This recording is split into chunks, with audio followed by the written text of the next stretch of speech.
Hello. Welcome to those joining me live. If there's anyone joining me live, I can't even see. I can't see any chat now that I'm doing this dual stream. That's probably not gonna work. But I guess we'll give it a go. Well, maybe I can. Hold on. What's that? Hide chat view. No, I don't want to hide it. Enter text for chat. Oh yeah, I can't do that. No, that's not happening. Okay, well, I'm gonna have to figure out the chat another time, which is a bummer because anyone that's joining me, I can't see if you say anything to me now. I did figure out how to take the filter off, so there's that. I also don't know where to look. Anyways, it's been a morning for me. I am about to start my moon cycle and the emotions are very heightened today. The energy for me personally just is icky. So that's why I'm late today. Apologies, I don't like to be late. I'm just gonna burn a little of this new Palo Santo that I desperately was searching in my closet for. To come back to earth. Welcome to Muse Monday, where it is a gong show on the regular. You know, this is what happens when you do things live. But it is fun. I will say that. I think the whole live option is good for me right now because there's no way I could pre-record and edit anything at this point. So this is what you get. This is what I'm starting with. I have fixed my script teleprompter, so I'm hoping that this works better today, but we'll see. Just take a moment here. Let's just do a little breathing right now, okay? I'm gonna take 3 box breaths. This is another breath work technique I love to do. So I taught you guys the alternate nasal breathing, which is wonderful. And then box breathing is another little tool I have in my tool belt. And I breathe in for 4, I hold for 4, breathe out for 4, and hold for 4. So let's do that 3 times in a row, shall we? Because it was one of those mornings, I thought, you know what, lipstick's going on today. Lipstick's going on. So my red lips are on. I feel a little bit better. But the breathing is really what's gonna help. So here we go.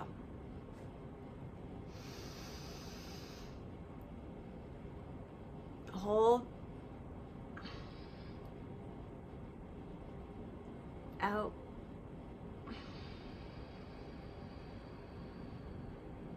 Hold.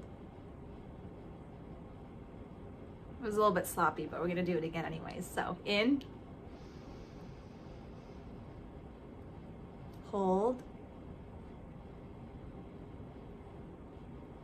Out.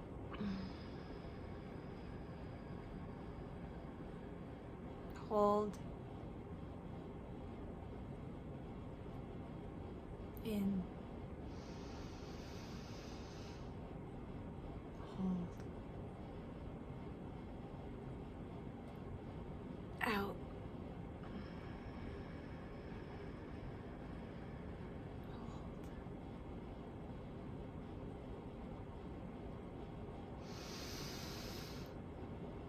Oh, I feel so much better. So my ego often will tell me that no one cares. That's what my ego says to me.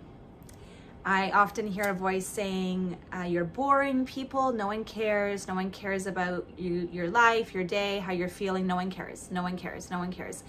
And this is because I know that human beings are naturally self-centered, right? We're really concerned often, mostly about ourselves.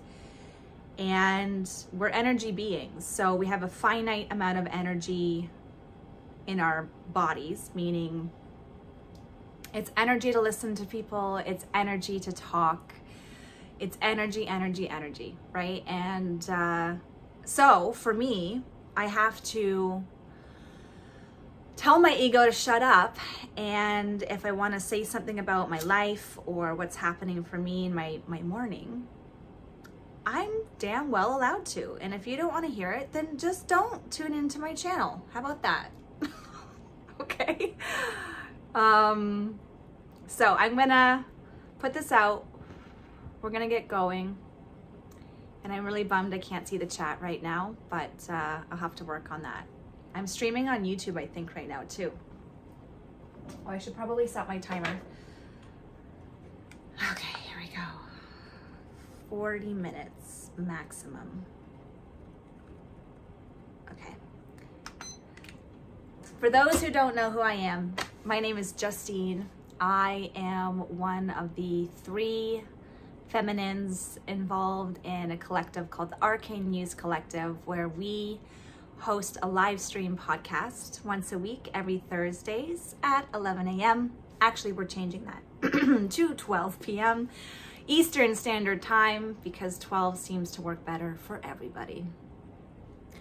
I am hosting my own segment here on Twitch and now YouTube every Monday, hopefully, at 12 p.m., hopefully, called Muse Mondays, where I showcase a feminine muse that means something to me, who I want to share her wisdom, her knowledge in relation to being a human, because that concept perplexes me on the regular. So I am very passionate about the evolution of consciousness, our divinity, connection with a higher power, and becoming truly the best version of ourselves, which is really just a remembrance. We just are remembering our true nature and sinking deeper into that remembrance. I love to weave in A Course in Miracles, which is another spiritual text that I resonate a lot with. Of course, my computer just went to sleep right now. So I'm going to get that up again. Oh, there we go. So here we go. We're going to start now. So welcome to Muse Monday, where we gather to remember what's real and release what never was. The muse that we are currently studying is my girl, Mary Magdalene, who's rumored to be the devoted beloved of Yeshua, aka Jesus Christ, and whose gospel was only found and published in the 20th century. So very recently, like in the 1900s, which is pretty incredible. I believe she is the missing piece of a very distorted puzzle when it comes to confirming the message Christ brought to us and to solidify his humanness.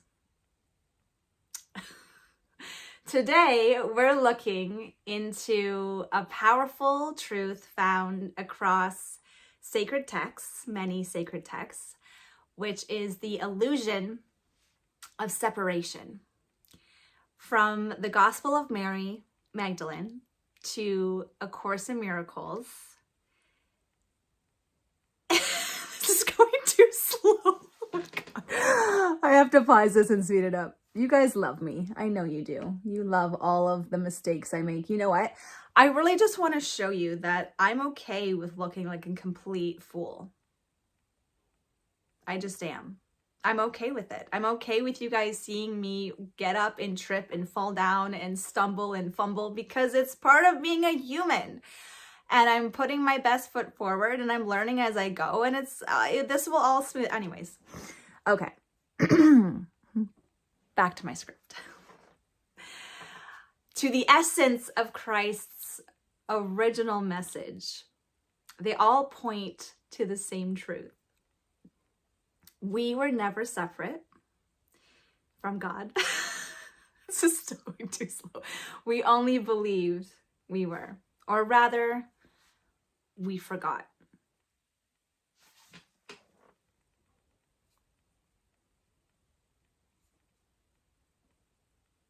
Okay, in A Course in Miracles, there's a line that says, the separation is merely a faulty formulation of reality with no effect at all. In other words, I really love the way Marianne Williamson has described this separation in her book, A Return to Love. She says, the moment the mind first deviated from love, when the Son of God forgot to laugh, an entire illusionary world came into being. Separation is a dream. It's what has come with the responsibility of free will. I'm going to pause it there. The responsibility of free will. That's what it is. It's a responsibility. It's the piece that separates us from most animals, if not all animals. Animals don't get the ability, they don't have the ability to reflect on their choices. They are purely instinct, and when it comes to the magnitude of what we hold as in the human species is that ability to reflect on our choices and potentially make other choices, which some can argue that a lot of our choices are all subconscious. We're completely run by our subconscious mind, which of course weaves into the collective consciousness, if you believe in that. I'm actually going to read a little snippet from A Return to Love today, and it touches on this. So with the concept of free will, it's the awareness that has to be there in an individual, the remembrance that has to be there has to be pretty significant for people to really utilize free will to make their realities different, because we get so stuck in patterns and in fears that we end up looping and creating the same reality over and over again. And it's often a reality that we don't even want to be in, which is the fascinating part. I truly think that there's an element of humanity that is addicted to their own pain and addicted to suffering, that they don't actually want to escape it. And that could be a subconscious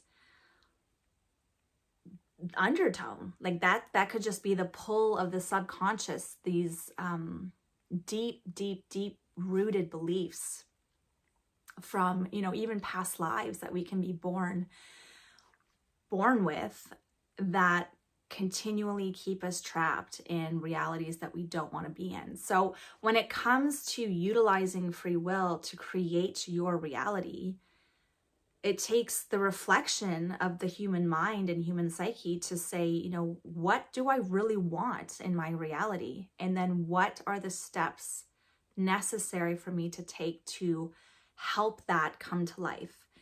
I do think it's this beautiful dance between intention and energy, and then you pair that with actionable steps, and then the universe or God or source plays its part in aligning everything for you. If you don't continually tell it to start and stop, like that's what we do as well. Is we want something and we declare that, and then we get scared and we're like, oh, it's never going to happen. And then it's like, oh no, it is going to happen. No, it's not going to happen. Like, as it is, it's like the universe is being just swatted around by our indecisiveness or our fear-based indecisiveness when it comes to creating the reality that we want.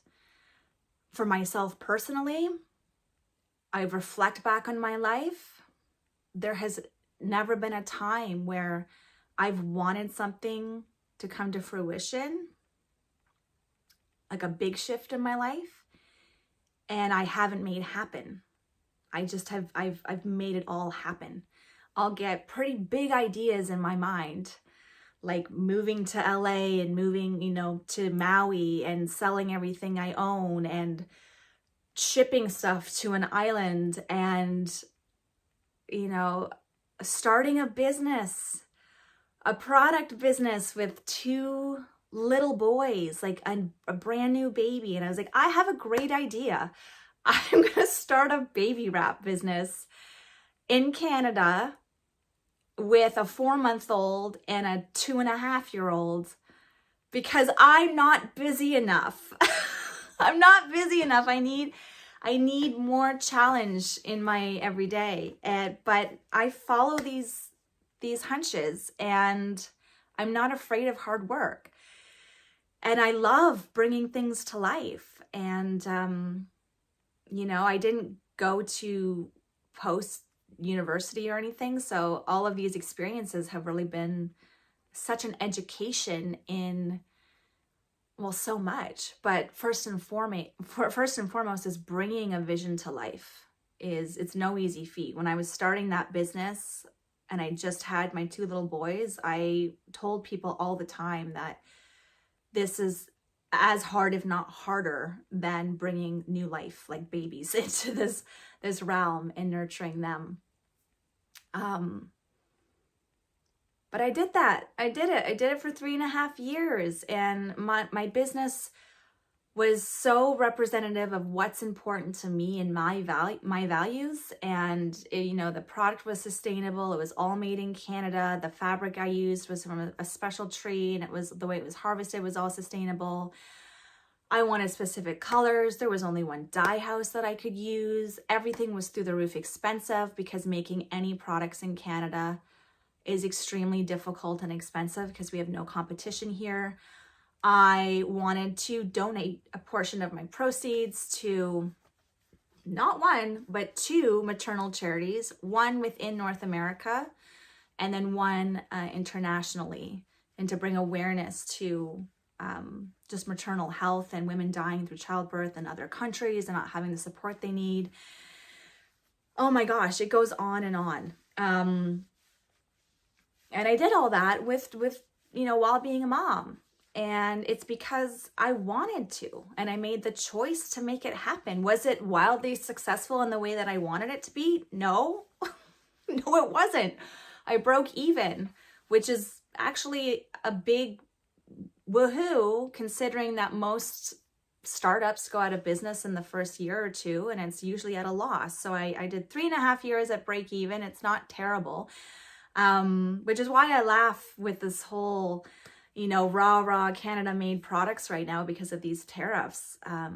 Because I'm telling you right now, there were so many Canadian businesses that did not take my product on, and I had jumped through so many hoops to make it a made in Canada product and sustainable. And I would say the vast majority of Canadian retailers didn't really care at all. The only thing they cared about was price point. And of course, mine was a little bit more expensive because of it being made in Canada. It wasn't made in Bangladesh. So, but of course, in line with my competitor in the US. So it wasn't overpriced or anything. But anyway, that's a completely different topic. Getting back to free will. It's just not something to be wasted, in my opinion. It's not. So anyways, I'm going to go back to my script, and then we'll see how awkward this gets. Let me see here.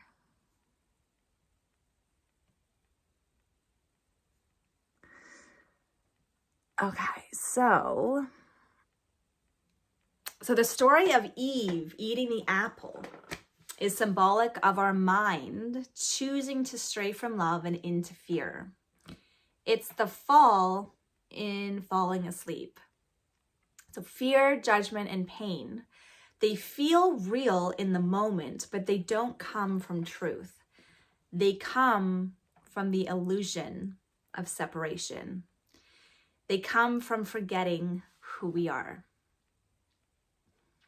And that forgetting, that descent into unconsciousness, is something Mary Magdalene spoke about with clarity and power. In her gospel, she shares a vision of the soul's journey back to source. On the path, The soul meets 7 powers.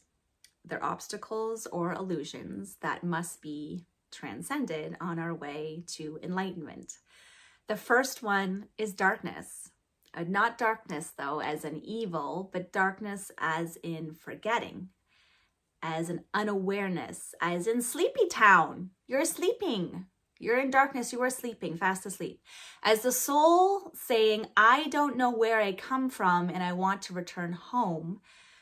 Does this sound familiar? We've all been there, sitting in this void, this spaciousness we know is there and are eagerly trying to fill with external comfort or distractions altogether. When we feel disconnected from our purpose, from our bodies, from the divine, that is the darkness she speaks about. But it's not the end of the story. It's just the beginning of remembering. I think that you need to be willing to remember. I have a feeling that those are not willing. They just don't. The excerpt from Mary's Gospel has this to say about darkness. It questioned the soul, saying, where do you come from, slayer of men? Where are you going, conqueror of space? And the soul answered and said, what bound me has been slain. What surrounded me has been overcome. My desire is gone. Ignorance is dead. Gospel of Mary 8:10 through 22. It starts by questioning the soul, asking, where do you come from? This is the soul's first test. Do you remember? Do you know? No. Do you know where you come from? Then comes the second question, where are you going? Darkness challenges direction, purpose, and clarity. How does the awakened soul respond? What bound me has been slain. The ego, the illusion, the false stories are gone. What surrounded me has been overcome. The noise of the world, the roles we were cast into, have been transcended. My desire is gone. Not desire as aliveness, but attachment, craving, the reaching that comes from believing we lack something. Ignorance is dead. This is not about intellectual knowledge. This is about gnosis, the inner knowing of unity. To kill ignorance is to remember the self. This mirrors A Course in Miracles, which says, this is from the Course directly, you are at home in God, dreaming of exile, but perfectly capable of awakening. Free will. The dream of exile is darkness, and awakening begins when you answer the questions, where do I come from? From love. Where am I going? Back to remembrance. Back home. Even Christ's original message before it was institutionalized was this: the kingdom of heaven is within you, not above, not below, within. Namaste. So I want to share a passage from A Return to Love, which is one of my favorite books, written by Marianne Williamson, which I believe is the best breakdown and explanation of A Course in Miracles ever written. So, this lovely book here is a game changer, a life changer for sure. I'm going to read this little snippet and then we'll see where else this is going to go. I don't know. I'm freezing, I'll tell you that much. Okay, so this is called the divine mind. Here's a little quote at the beginning. God has lit your mind himself and keeps your mind lit by his light, because his light is what your mind is. Psychologist Carl Jung posited the notion of the collective unconscious, an innate mental structure encompassing the universal thought forms of all humanity. His idea was that if you went deeply enough into your mind and deeply enough into mine, there is a level we all share. The course goes one step further. If you go deeply enough into your mind and deeply enough into mine, we have the same mind. The concept of a divine or Christ mind is the idea that at our core, we are not just identical, but actually the same being. There is only one begotten Son. Does not mean that someone else was it and we're not. It means we're all it. There's only one of us here. We're like the spokes on a wheel, all radiating out from the same center. If you define us according to our position on the rim, we seem separate and distinct from one another. But if you define us according to our starting point, our source, the center of the wheel, we're a shared identity. If you dig deep enough into your mind and deep enough into mine, the picture is the same. At the bottom of it all, what we are is love. The word Christ is a psychological term. No religion has a monopoly on truth. Christ refers to the common thread of divine love that is the core and essence of every human mind. The love in one of us is the love in all of us. There's actually no place where God stops and you start, and no place where you stop and I start. Love is energy, an infinite continuum. Your mind extends into mine and into everyone else's. It doesn't stay enclosed within your body. A Course in Miracles likens us to sunbeams thinking we're separate from the sun, or waves thinking we're separate from the ocean. Just as a sunbeam can't separate itself from the sun and a wave can't separate itself from the ocean, we can't separate ourselves from one another. We are all part of a vast sea of love, one indivisible divine mind. This truth of who we really are doesn't change. We just forget it. We identify with the notion of a small separate self instead of the idea of a reality we share with everyone. You aren't who you think you are. Aren't you glad? You're not your grades or your credentials or your resume or your house. We aren't those things at all. We are holy beings, individual cells in the body of Christ. A Course in Miracles reminds us that the sun continues to shine and the ocean continues to swell, oblivious to the fact that a fraction of their identity has forgotten what it is. We are who God created us to be. We are all one. We are love itself.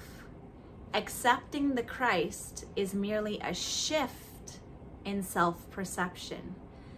We awaken from the dream that we are finite, isolated creatures and recognize that we are glorious, infinitely creative spirits. We awaken from the dream that we are weak and accept that the power of the universe is within us. Oh my gosh. Okay. What I love about the way she she's so well spoken, and what I love about the way she articulates that is how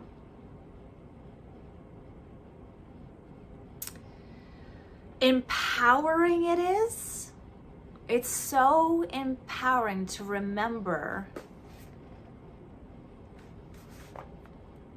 what we came from, what we return to, and what we have within us at all times.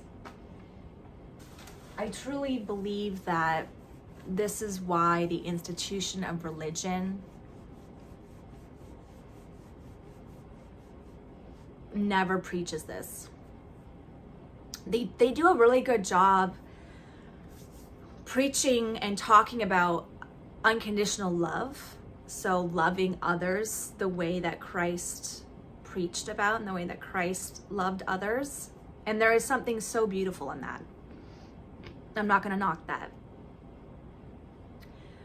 But the other side of organized religion, especially Catholicism and Christianity, I can't speak to like Islam or anything like that, is the idea that we are these broken, incomplete beings that need saving from one enlightened master, one name, one person.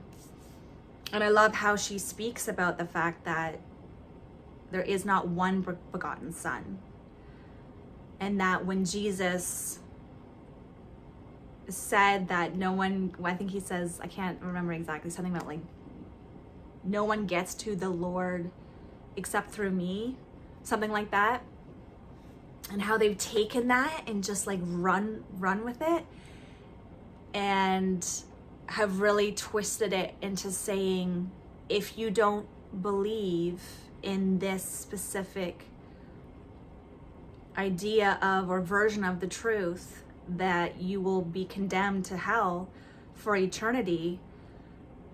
I mean, that's so fear-based and so out of touch with his message. I mean, I'm sure if he had an ego, he would just be rolling his eyes. Like, are you kidding me? That's what you got from everything I said to you guys? This is what you've done with it? You've wanted everyone to live in fear that they're going to be condemned to hell for eternity if they don't praise and accept me as the one and only Savior of the world. I just can't buy into that. I just can't. And it bleeds into the idea of separation, right? So although humans love to like put themselves in boxes and in cliques and put labels, and I'm vegan and I'm Buddhist and I'm whatever, it only causes more separation, right? It only separates us more. And that's why I can never get on board with identifying and attaching myself to one specific label when it comes to spirituality, because there's also a sense of righteousness behind it too. Like, my way is the right way and the only way, and your way is the wrong way and you're lost. And I went to I guess, what were they? Buddhist? Shivananda, so Hindu. Shivananda yoga retreat last year, and it was over Easter, the Easter weekend. And of course they have monks, like swamis are there, and they've dedicated their life to sharing this philosophy with everyone. It was such a glorious time. But I remember getting up on Easter Sunday, and it was the 6 a.m. satsang, which you go and you would sing mantras and meditate for like 2 hours if you wanted.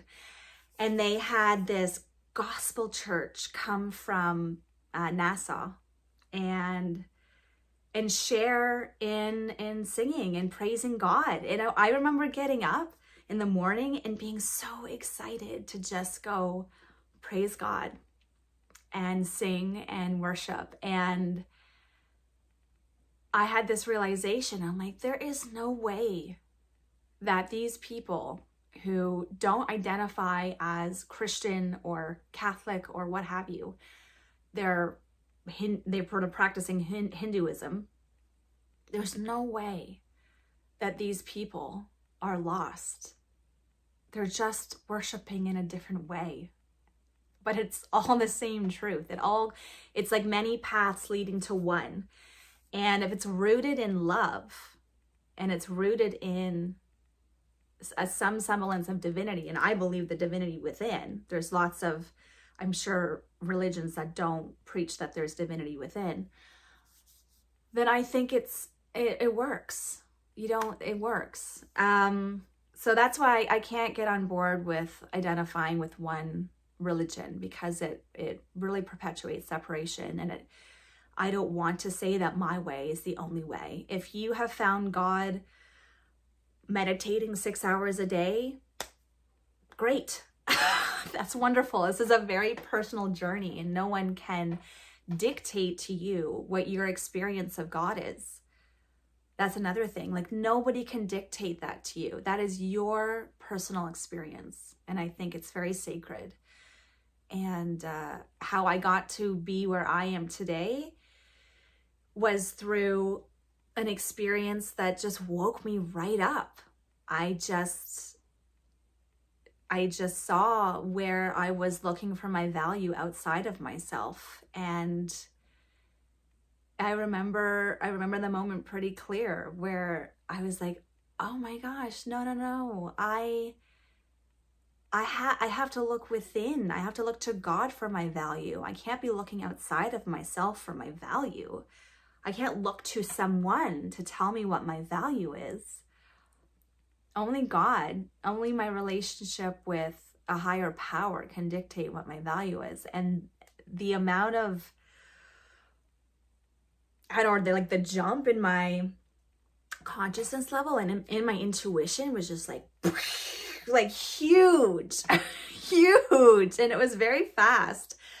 So, I don't know, I'm just feeling really grounded in my knowing and in my intuition that I can walk with just endless joy, knowing that I am an expression of my creator, and I get to be here to co-create with all of you if you want to, and be a channel for the divine to come through. I mean, as messy as my segments are right now, it's just what I'm being called to do and to share, and it's gonna be messy, and that's okay. I'm just gonna keep doing it.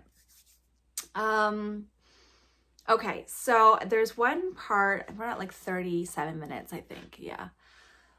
There's one part in, in this book that I want to share, and then I'm going to wrap it up for today because frankly, I want to.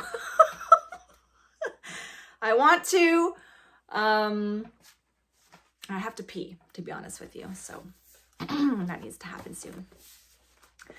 All right, so I want to share this little tidbit here from Mary Magdalene Revealed, written by the wonderful Megan Watterson, who I get to meet next month.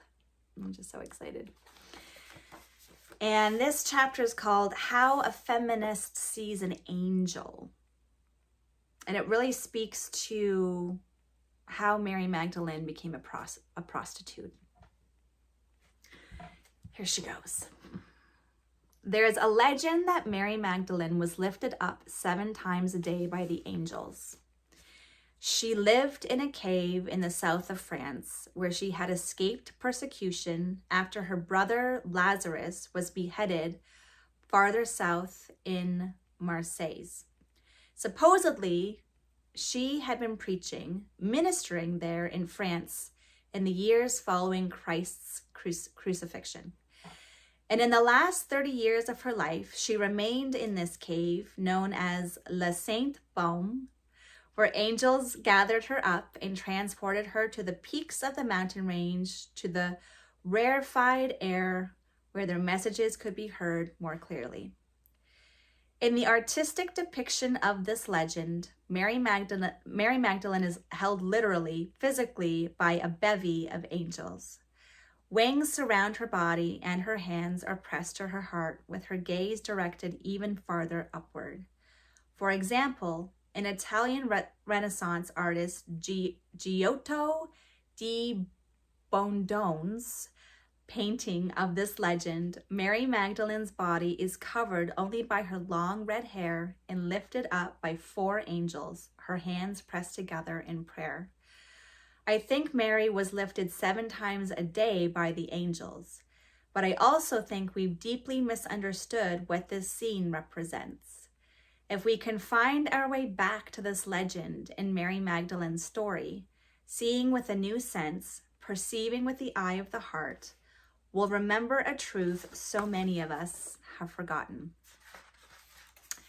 We'll remember that this scene isn't unique to Mary Magdalene. It's the vision of a path that's possible for all of us. We'll remember that this artistic rendering of Mary Magdalene is actually a depiction of an inner transformation of the very real and formidable, I have to say that in a French way, I don't know, formidable terrain we can cross in order to know who we really are.